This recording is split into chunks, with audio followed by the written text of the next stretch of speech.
Hello friends, welcome back to back Tamil tips. இன்னைக்கு என்ன recipe பார்க்க போறோம்னா சூப்பரான காளான் கிரேவி எப்படி செய்யறதுன்னு வாங்க பார்க்கலாம். அதுக்கு தேவையான பொருட்கள் என்னன்னா கொஞ்சமா எண்ணெய்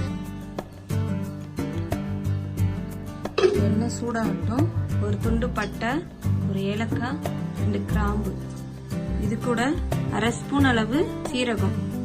நல்லா பொரிஞ்ச பிறகு ஒரு பெரிய வெங்காயம் கட் பண்ணி வச்சிருக்கேன், அதை சேர்த்துக்கலாம்.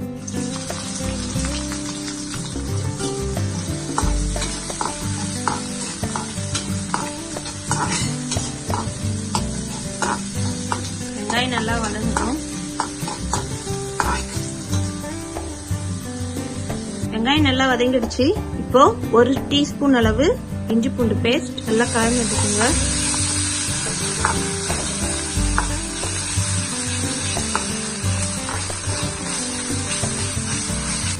ஒரு பெரிய தக்காளி கட் பண்ணி வச்சிருக்கேன், அதை சேர்த்துக்கலாம். இது நல்லா குழையா இருக்கும், வேகட்டும்.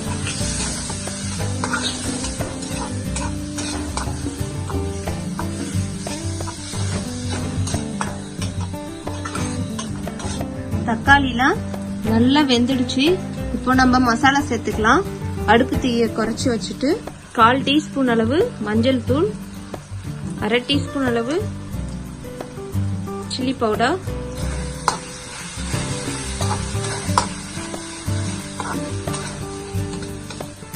மசாலா நல்லா வதங்கட்டும்.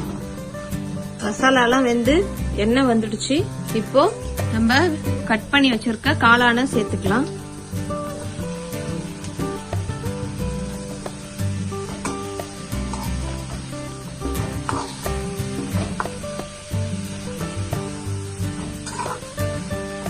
சீக்கிரமா வெந்துரும். இது 5 நிமிஷமே போதுமானது இதுக்கு.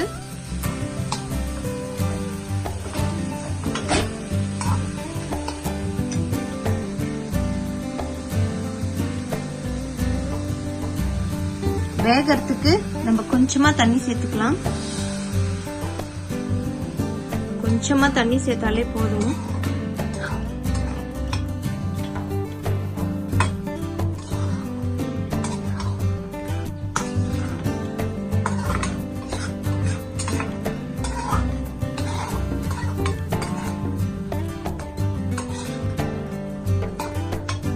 ஒரு மூடி போட்டு ஒரு 3 நிமிஷம் வேக விடலாம். 3 நிமிஷம் ஆயிடுச்சுங்க. எப்படி சூப்பரா வந்திருக்கு பாருங்க, எண்ணெய்லாம் பிரிஞ்சு. இப்ப கடைசியா 1/2 ஸ்பூன் அளவு மிளகுத்தூள், இறக்க போறதுக்கு முன்னாடி கொஞ்சமா கருவேப்பிலை நல்லா கிளறி விட்டுக்கலாம்.